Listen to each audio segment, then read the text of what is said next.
ನಮೋ ವಾಲ್ಮೀಕಿಯೇ. ನಮಸ್ಕಾರ ಬಂಧುಗಳೇ. ನಾನು ನಿವೃತ್ತ ಪ್ರಾಧ್ಯಾಪಕ ಡಾಕ್ಟರ್ ಅರ್ಜುನ್ ಪಂಗಣ್ಣವರ್. ಹೇ ಸೀತಾರಾಮ್ ವಾಹಿನಿಯ ವಾಲ್ಮೀಕಿ ರಾಮಾಯಣ ಅಂದು ಇಂದು ಚಿಂತನ ಕಾರ್ಯಕ್ರಮದ 536ನೇ ಸಂಚಿಕೆಗೆ ತಮ್ಮೆಲ್ಲರಿಗೂ ಸ್ವಾಗತ.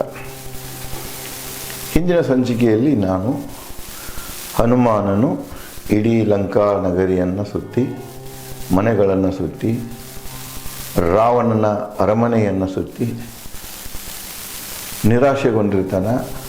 ಆ ವೇಳೆಯಲ್ಲಿ ಅವನಿಗೆ ತಾನು ಇನ್ನೂ ಹೋಗದಂಥ ಒಂದು ತೋಟ ಕಾಣಿಸ್ತಿದೆ, ವನ ಕಾಣಿಸ್ತಿದೆ, ಇಲ್ಲಿರಬಹುದು ಅಂತ ತಿಳ್ಕೊಂಡು ಬರ್ತಾನೆ. ಅದೇ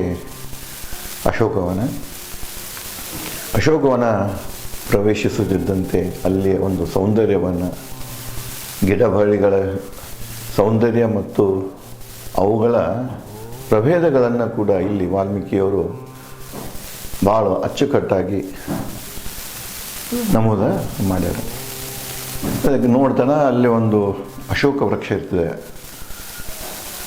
ಶಿಂಶಪ ವೃಕ್ಷ ಅಂದರೆ ಅಶೋಕ ವೃಕ್ಷ. ಹೂ ಬಿಟ್ಟಿರ್ತದೆ, ಹಣ್ಣು ಆಗಿರ್ತದೆ, ಕಾಯಾಗಿರ್ತದೆ ಮತ್ತು ದೊಡ್ಡದಿರ್ತದೆ. ಅಲ್ಲಿ ಬಂದು ಹನುಮ ಆ ಅಶೋಕ ವೃಕ್ಷವನ್ನು ಏರಿ ಟೊಂಗೆಗಳಲ್ಲಿ ಅವಿತುಕೊಳ್ತಾನೆ. ಯಾಕಂದರೆ ಇಲ್ಲೇನಾದರೂ ನನಗೆ ಸೀತೆಯ ದರ್ಶನವಾಗಬಹುದೇ, ಸೀತೆಯ ಸುಳಿವು ಸಿಗಬಹುದೇ ಅಂತ ಕೂಡ್ತಾನೆ. ಅದನ್ನೇ ಅಶೋಕವನದ ಒಂದು ವರ್ಣನೆಯನ್ನೇ ವಾಲ್ಮೀಕಿಯವರು ಮುಂದುವರಿಸಿ, ದುಷ್ಟ ರಾವಣನ ಅಶೋಕವನ ಅದೆಷ್ಟು ಸುಂದರ ನೋಡಿ. ಎರಡು ಹೆಂಗೆ ತರ್ತಾನೆ. ದುಷ್ಟ ರಾವಣ ನೋಡಿದರೆ ದುಷ್ಟ, ಅಂತಹ ದುಷ್ಟ ರಾವಣನ ಒಂದು ಪ್ರದೇಶದಲ್ಲಿ ಅದೇ ಸುಂದರವಾದಂಥ, ಭೂಮಿಯಲ್ಲೇ ಸ್ವರ್ಗ ಅಂತ ಕಾಣಿಸುವಂಥ ಅಶೋಕವನ ನೋಡ್ತಾನೆ. ಚಂಪಕ, ವಕೂಲ, ಶ್ರೀಗಂಧ ವೃಕ್ಷಗಳ ಅಂದ ಅಂದರೆ ಆ ಅಶೋಕವನದಲ್ಲಿ ಈ ಎಲ್ಲ ಪ್ರಕಾರದ ವೃಕ್ಷಗಳು, ಹೂಬಳ್ಳಿಗಳು ಎಂದ ಅದು ಅಂದವಾಗಿ ಕಂಗೊಳಿಸುತ್ತಾ ಇತ್ತು. ಅದು ಜಲವನ್ನು ಹೆಚ್ಚಿಸಿದವು. ಹಕ್ಕಿಗಳಾಡುವ ಜಲಹೊಂಡ ಅದೆಷ್ಟು ಸುಂದರ. ನೋಡ್ತಿ ಅತ್ತೆಲ್ಲ ಸಹಜವಾಗಿ ನಿಸರ್ಗದತ್ತವಾಗಿ ನಿರ್ಮಾಣವಾದಂಥ ಜಲಹೊಂಡಗಳಿರ್ತವೆ, ಶುದ್ಧ ಜಲಹೊಂಡಗಳಿರ್ತವೆ, ಜೊತೆಗೆ ಕೃತ್ರಿಮ ಜಲಹೊಂಡಗಳು ಕೂಡ ಇರ್ತವೆ. ಅದನ್ನು ನೋಡ್ಕೊಂಡನ ಹನುಮ ಆನಂದ ಪಡ್ತಾ ವರ್ಣನೆ ಮಾಡ್ತಾ ಬರ್ತಾ ಇರ್ತಾನೆ. ಇಲ್ಲಿಯೂ ಕೂಡ ಏನು ಮಾಡ್ತಾನೆಂದರೆ, ಈ ಜಲಹೊಂಡಗಳಲ್ಲಿ ಹಕ್ಕಿಗಳು ಆಡ್ತಾ ಇವೆ. ಹಂಸ ಇರ್ಬೋದು, ಅದು ನೀರುಗೋಳಿ ಇರ್ಬೋದು, ಚಕ್ರವಾಕ ಇರ್ಬೋದು, ಹಲವಾರು ಅಂದರೆ ಜಲಕ್ರೀಡೆ ಪ್ರಿಯ ಹಕ್ಕಿಗಳು. ಅಲ್ಲಿ ಎರಡು ನಮೂನೆ ಹಕ್ಕಿ ಬರ್ತಾವೆ. ಒಂದು ಆ ಥರದ್ದು ಬೇಟೆಯಾಡಿ ಆಹಾರಕ್ಕೂ ಬಂದಿರ್ತಾವೆ, ಜೊತೆಗೆ ಅಲ್ಲಿ ವಿಹರಿಸಲಿಕ್ಕೂ ಬಂದಿರ್ತಾವೆ, ಸಂತಾನ ಉತ್ಪತ್ತಿಗಾಗಿ ಬಂದಿರ್ತಾವೆ, ಹಲವಾರು ಕಾರ್ಯಗಳಿಗಾಗಿ ಅಲ್ಲಿ ಜಲಹೊಂಡದ ಅವು ಪ್ರಯೋಜನವನ್ನು ಪಡಿತಿರ್ತಾವೆ. ಇದನ್ನೆಲ್ಲ ಸೂಕ್ಷ್ಮವಾಗಿ ಗಮನಿಸಿ ವಾಲ್ಮೀಕಿಯವರು ಇದನ್ನು ತಮ್ಮ ಕಾವ್ಯದಲ್ಲಿ ನೋಂದಾಯಿಸಿದ್ದಾರೆ. ಅದನ್ನು ಹಿಡಿದಿಟ್ಟಾರೆ.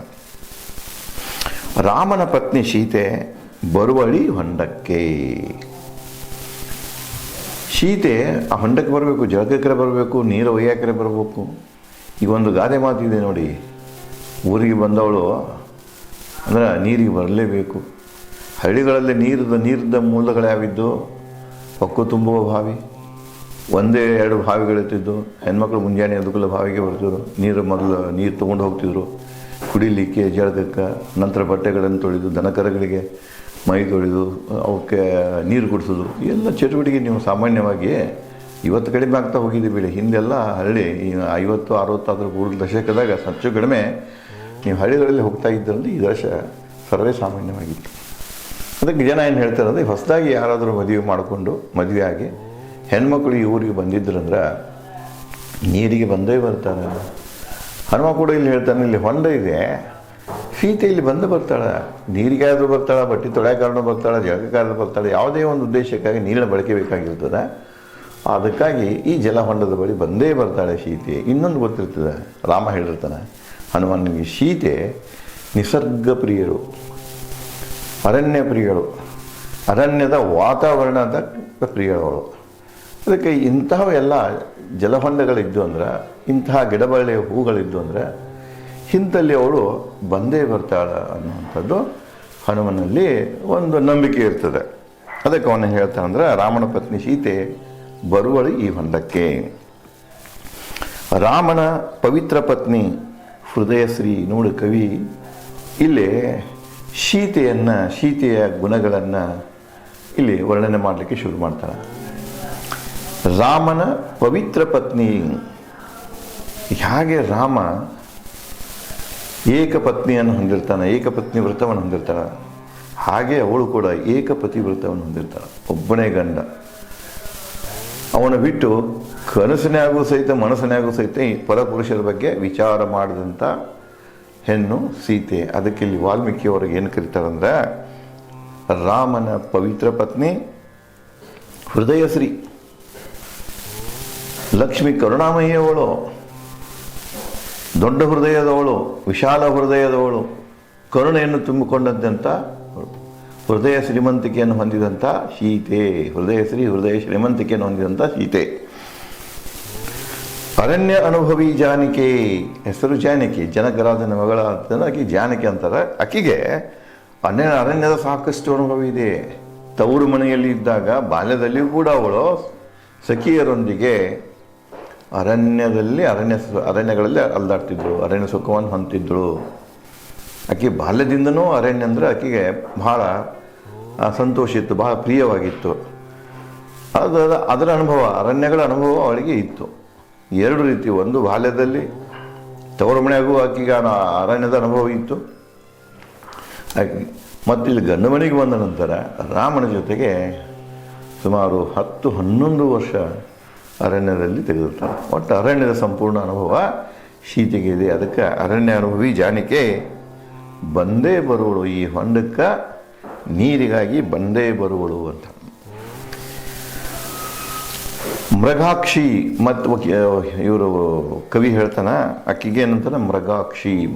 ಜಿಂಕೆಯ ಕಣ್ಣಿನವಳೆ, ಜಿಂಕೆಯ ನಡೆದವಳೆ, ಜಿಂಕೆಯ ಏನಂದ್ರು ಓಟದವಳೆ, ಹೆಜ್ಜೆಯವಳೆ.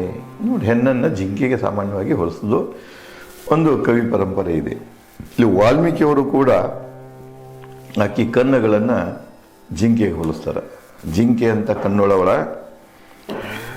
ರಾಮಧ್ಯಾನಿ. ಸದಾ ರಾಮನ ಹೆಸರನ್ನ ಜಪ, ಗಂಡನನ್ನೇ ಧ್ಯಾನ ಮಾಡ್ಕೊತಾ ಕೊಂಡುವಂಥ ಹೆಣ್ಣು. ಗಂಡನ ಧ್ಯಾನದಲ್ಲಿಯೇ ಇರುವಂಥ ಹೆಣ್ಣು, ರಾಮನನ್ನೇ ಧ್ಯಾನದಲ್ಲಿ ಕಾಣುವಂಥ ಹೆಣ್ಣು. ಅದಕ್ಕೆ ರಾಮಧ್ಯಾನಿ ಅಂತ ಕರೀತಾರೆ. ರಾಮಧ್ಯಾನಿ ಸೀತೆ. ಈ ವನಕ್ಕೆ ಬಂದೇ ಬರುವಳು. ನಾ ಇಲ್ಲೇನು ಕೂತೇನೆ, ಇದೇನು ನೋಡ್ತಾ ಇದ್ದೇನೆ, ಅವಳಿಗೆ ವನ ಪ್ರಿಯದ, ಅರಣ್ಯ ಪ್ರಿಯದ, ಇಂಥ ಒಂದು ಪರಿಸರ ಪ್ರಿಯದ, ಇಂಥ ಒಂದು ನೋಟಗಳ ಪ್ರಿಯದವ, ಇಂಥ ಒಂದು ಹೊಂಡಗಳು ಕೂಡ ಪ್ರಿಯದವ. ಇದನ್ನು ಸವಿಲಿಕ್ಕೆ ಅವಳು ಬಂದೇ ಬರ್ತಾಳೆ ಅನ್ನುವಂಥ ಒಂದು ವಿಶ್ವಾಸ ಹನುಮನಲ್ಲಿ ಇರ್ತದೆ. ರಾಮನ ನೆನಪುಗಳಿಂದ ಹಿಂಸಿಸಿದ ಸುಂದರಾಕ್ಷಿ. ಸುಂದರ ಕಣ್ಣುಗಳನ್ನು ಹೊಂದಿದಂಥ ಸೀತೆ ಸುಂದರಾಕ್ಷಿ. ಅವಳಿಗೆ ರಾಮನ ನೆನಪು ಸಾಕಷ್ಟು ಹಿಂಸಿಸಿರುತ್ತದೆ. ಆಗಲೇ ಅವಳು ಹೆಚ್ಚು ಕಡಿಮೆ 1 ವರ್ಷ ರಾವಣನ ಬಂಧನದಲ್ಲಿ ಸೆರೆಯಲ್ಲಿ ಕಳೆದಂತಾಳೆ. ಅದಕ್ಕೆ 1 ವರ್ಷ ಗಂಡನ ಬಿಟ್ಟು ದೂರದಾಳಕ್ಕೆ. ಅದು ಒಬ್ಬ ದುಷ್ಟ ಪರಪುರುಷನ ಸೆರೆಯಲ್ಲಿ ಅದಾಳ. ನಿತ್ಯಕ್ಕೆ ಗಂಡನ ಧ್ಯಾನ ಮಾಡ್ತಿದ್ರು. ಗಂಡನ ನೆನಪು ಆಕೆನ ಪದೇ ಪದೇ ಹಿಂಸಿಸುತ್ತಿತ್ತು. ಗಂಡನ ವಿರಹದ ದುಃಖ ಅವಳನ್ನು ಹಿಂಸಿಸುತ್ತಿತ್ತು. ಅಂತಹ ಹಿಂಸಿಸಿದಂತಹ ವಿಶಾಲಾಕ್ಷಿ ಸದಾ ವನ ಬಯಸುವ ದೇವತೆ ಬಂದೇ ಬರು. ಅವಳು ಯಾವಾಗಲೂ ವನ ಬಯಸುವಳು. ಅರಣ್ಯದಲ್ಲಿ ಅಡದಾಡೋದು, ಅರಣ್ಯ ಸೌಂದರ್ಯ ನೋಡೋದು, ಇದನ್ನು ಬಯಸುವಂಥ ಹೆಣ್ಣು ಯಾರಂದರೆ ಸೀತೆ. ಅವಳು ಇಲ್ಲಿ ಈ ಒಂದು ಸೌಂದರ್ಯವನ್ನು ಸವಿಲಿಕ್ಕೆ ಬಂದೇ ಬರ್ತಾಳೆ ಅಂಥೇಳಿ ರಾವಣ ಅಂತಾನೆ. ಬಂದೇ ಬರ್ತಾಳೆ ಹನುಮ ಅನ್ನುತ್ತಾನೆ. ಚಿರಯೋತಿ ಸೀತೆ ಮಾಡುವಳು ನಿತ್ಯ ಸಂಧ್ಯಾ ವಂದನೆ. ಜಲಾರ್ಪಣೆ, ಸೂರ್ಯಾಸ್ತೆಯ ಕಾಲಕ್ಕೆ ಸಂಧ್ಯಾ ವಂದನೆ ಮಾಡಿ. ಅಲ್ಲಿ ಮತ್ತೇನು ಕರೀತಾನೆ ಕವಿ ಅಂದ್ರೆ ಚಿರ ಯುವತಿ ಸೀತೆ, ಎವರ್ ಗ್ರೀನ್ ಯುತ್, ಸದಾ ಯೌವನವನ್ನೇ ಹೊಂದಿದಂಥ ಸೀತೆ, ಚಿರ ಯುವತಿ ಸೀತೆ ಮಾಡುವಳು ನಿತ್ಯ ಸಂಧ್ಯಾವಂದನೆ. ಸಂಧ್ಯಾವಂದನೆ ಮಾಡಬೇಕಾಗಿತ್ತಲ್ಲ ಜಲ ಹೊಂಡಗಳಲ್ಲಿ ಬರಬೇಕು, ಸರೋವರಗಳಿದ್ದಲ್ಲೇ ಬರಬೇಕು, ನದಿ ಇದ್ದಲ್ಲೇ ಬರಬೇಕು. ಜಲದ ಎಲ್ಲಿ ಮೂಲಗಳದವಲ್ಲ ಅಲ್ಲೇ ಬಂದು ಸಂಧ್ಯಾವಂದನೆ ಮಾಡಬೇಕು. ಬಂದೇ ಬರುವಳು ನದಿಗೆ ಮಾಡಲು ಸಂಧ್ಯಾವಂದನೆ. ಅಲ್ಲೇ ಒಂದು ನದಿ ಹರಿತಾ ಇತ್ತು. ನಾ ಹೇಳಿದೆ ನಿಮಗೆ, ಪ್ರೇಮಿಗಳ ಜಲಪಾತ, ಇಲಿಯಾ ನದಿ ಅಂತ ಇವತ್ತು ಕರೀತಾರೆ, ಅದನ್ನು ಶೀತೆ ನದಿ ಅಂತಲೂ ಕರೀತಾರೆ. ಯಾಕಂದರೆ ಅಲ್ಲಿ ಬ್ರಿಟಿಷರು ಬಂದು ಆಳ್ಬೇಕಾರ, ಬುದ್ಧರು ಆಗ್ಯಾರ, 108 ಆಳ್ವಿಕೆ ನಡೆದು ಹೇಳಿದಾಗ ಯಾರ್ಯಾರಿಗೆ ಯಾವ ಧರ್ಮದ ಮೇಲೆ ವ್ಯಾಮೋಹ ಇರ್ತದೆ, ಭಾಷೆಯ ಮೇಲೆ ವ್ಯಾಮೋಹ ಇರ್ತದೆ, ಆ ಭಾಷೆಯಲ್ಲಿ ಆ ಧರ್ಮದ ಪ್ರಕಾರ ನದಿ ಪರ್ವತಗಳಿಗೆ, ನದಿಗಳಿಗೆ ಮರುನಾಮಕರಣ ಮಾಡ್ತಾನೆ ಇರ್ತಾರೆ. ಹೆಚ್ಚು ಕಡಿಮೆ ಲಂಕಾದಲ್ಲಿ ಇರುವಂಥ ಪರ್ವತಗಳ ಹೆಸರು, ನದಿಗಳ ಹೆಸರು ಇವೆಲ್ಲ ಬ್ರಿಟಿಷರ ಕಾಲದಲ್ಲಿ ಮರುನಾಮಕರಣಗೊಂಡಿರುತ್ತವೆ. ಅದಕ್ಕೆ ಇಲ್ಲಿ ಆ ನದಿ ಬರ್ತಾಳವಳು ಅಂತ, ಅದೇ ನಿಮ್ಗೆ ಹೇಳೋದಲ್ಲ, ಪ್ರೇಮಿಗಳ ಜಲಪಾತ ಅದು ಇದ್ದದ್ದ ಸೀತಾ ನದಿಗೆ. ಸೊ ಈ ನದಿಗೆ ಸೀತೆ ಬಂದೇ ಬರ್ತಾಳೆ ಅಂತ, ಸಂಧ್ಯಾ ವಂದನೆ ಮಾಡಲಿಕ್ಕೆ ನದಿಗೆ ಬರ್ತಾಳಂತ ಹೇಳ್ತಾನೆ ನಾವು. ಪತಿನಿಷ್ಠೆ ರಾಮಪ್ರಿಯ ಸದ್ಗುಣಿ ಸೀತೆಗಾಗಿ ಅಶೋಕವನ ತಾನ ಯೋಗ್ಯ. ಇಲ್ಲಿದೆಲ್ಲ ಒಂದು ಶುಭ್ರತೆ, ಪವಿತ್ರತೆ, ಶಾಂತತಾನ. ಇಲ್ಲಿ ಒಂದು ವ್ಯವಹಾರಗಳನ್ನು ನೋಡಿದರೆ, ಈ ಪರಿಸರದ ವ್ಯವಹಾರವನ್ನು ನೋಡಿದರೆ ಇದು ಸೀತೆಗೆ ವಾಸಿಸಲಿಕ್ಕೆ ಯೋಗ್ಯತಾನ. ಸೀತೆ ಏನು ಬಯಸ್ತಿದ್ದಾಳ ಆ ಎಲ್ಲ ಬಯಕೆಗಳ ಈಡರಿಕೆ ಇಲ್ಲೇ ಆಗಲಿಕ್ಕೆ ಸಾಧ್ಯ ಇದೆ. ಅದಕ್ಕೆ ಸೀತೆಗೆ ಯೋಗ್ಯತಾನ. ಹೇಳೋಕ್ಕಿಂತ ಪ್ರಪೋಸಲ್ಲಿ ಹೇಳ್ತಾನೆ, ಪತಿ ನಿಷ್ಠೆ, ಪತಿ ಧರ್ಮ ಪಾಲಿಸುವವಳು, ಗಂಡನಲ್ಲಿ ವಿಶ್ವಾಸವನ್ನು ಹೊಂದಿದವಳು. ಇಲ್ಲಿ ಗಂಡ ಹೆಂಡತಿ ನಡುವ ಪರಸ್ಪರ ವಿಶ್ವಾಸ ಬಹಳ ಮುಖ್ಯ. ಎಲ್ಲಿ ಗಂಡ ಹೆಂಡತಿಯ ಮಧ್ಯೆ ಪರಸ್ಪರ ವಿಶ್ವಾಸ, ಪರಸ್ಪರ ನಂಬಿಕೆ ಇರ್ತಿದೆಯಲ್ಲ, ಅದು ಯಾವುದೇ ಅಡೆತಡೆಗಳಿಲ್ಲದ ಅವರ ಬದುಕು, ಅವರ ಒಂದು ವೈವಾಹಿಕ ಬದುಕು ಸಾಗ್ತಿದೆ. ಎಲ್ಲಿ ಪರಸ್ಪರ ವಿಶ್ವಾಸದ ಕೊರತೆ ಇರ್ತಿದೆ, ಸಂದೇಹಗಳಿರ್ತವ, ಆ ಒಂದು ಬದುಕು, ಆ ಒಂದು ನಾವು ನದಿ ದಾಟಲಿಕ್ಕೆ, ಆ ಕಡೆ ದಡ ಹೋಗಲಿಕ್ಕೆ ಅದು ಹೆಚ್ಚು ಕಡಿಮೆ ಏರಿಳಿತಗಳನ್ನು ಕಾಣ್ತದೆ. ಕೆಲವೊಂದು ಸಲ ನಡುವ ಮುಳುಗ್ತದೆ, ಇನ್ನು ಕೆಲವೊಂದು ಸಲ ದಂಡೆ ಬರ್ತದೆ, ದಂಡೆ ಮುಳುಗಿ ಹೋಗ್ತದೆ. ಅದಕ್ಕೆ ಇಲ್ಲಿ ನಿಷ್ಠೆ ಬಹಳ ಮುಖ್ಯ. ಪತಿಗೆ ಪತ್ನಿಯ ನಿಷ್ಠೆ ಇರಬೇಕು, ಪತ್ನಿಗೆ ಪತಿಯ ನಿಷ್ಠೆ ಇರಬೇಕು. ಇಲ್ಲಿ ಸೀತೆಯಲ್ಲಿ ಪತಿ ನಿಷ್ಠೆ ಇದೆ. ರಾಮಪ್ರಿಯ, ಯಾವ ರೀತಿ ಸೀತೆ ರಾಮನನ್ನು ಪ್ರೀತಿಸುತ್ತಾಳೋ ಅದೇ ರೀತಿ ರಾಮ ಸೀತೆಯನ್ನು ಪ್ರೀತಿ ಮಾಡ್ತಾನೆ. ಸೀತೆ ರಾಮನ ಕಣ್ಮಣಿ, ರಾಮನ ಹೃದಯ ಸಿಂಹಾಸನವನ್ನು ಆಳುವಂಥ ಏಕೈಕ ಮಹಿಳೆ ಯಾರಪ್ಪ ಅಂದರೆ ಅವನ ಪತ್ನಿ ಸೀತೆ. ಇಂತಹ ಒಬ್ಬ ಸದ್ಗುಣಿ ಸೀತೆಗೆ ಈ ವನ ಏನಿದೆಯಲ್ಲ ಇರಲಿಕ್ಕೆ ಯೋಗ್ಯ. ಅಡಗಿಕೊಂಡು ಹೂ ಎಲೆಗಳ ಮಧ್ಯೆ ಎಲ್ಲ ಕಡೆ ನೋಡುತ್ತಾ ಕುಳಿತ ಶಿಂಶಪದಲ್ಲಿ ಹನುಮ. ಆ ಅಶೋಕ ವೃಕ್ಷದಲ್ಲಿ ಟೊಂಗಿಗಳ ಮಧ್ಯೆ, ಎಲೆಗಳ ಮಧ್ಯೆ, ಹೂಗಳ ಮಧ್ಯೆ ಅವಿತುಕೊಂಡು ಸೀತೆಯನ್ನು ಆ ಕಡೆ ಈ ಕಡೆ ಎಲ್ಲ ಅನಿಕೆ ನೋಡುತ್ತಾ ಸೀತೆ ಬರುವ ಮಾರ್ಗವನ್ನೇ ಕಾಯ್ತಾ ಕುಳಿತಿದ್ದ. ಇನ್ನು ಇದೇ ರೀತಿಯಾಗಿ ಮುಂದೆ ಕವಿ ವಾಲ್ಮೀಕಿಯವರು ಅಶೋಕವನ ವರ್ಣನೆ, ಅಲ್ಲಿಯ ಘಟನಾವಳಿಗಳನ್ನು ಮತ್ತು ಏನು ಹೇಳ್ತಾರೆ ಅನ್ನೋದು ನಾನು ತಮಗೆ ಮುಂದಿನ ಸಂಚಿಕೆಯಲ್ಲಿ ಹಂಚಿಕೊಳ್ಳುತ್ತೇನೆ.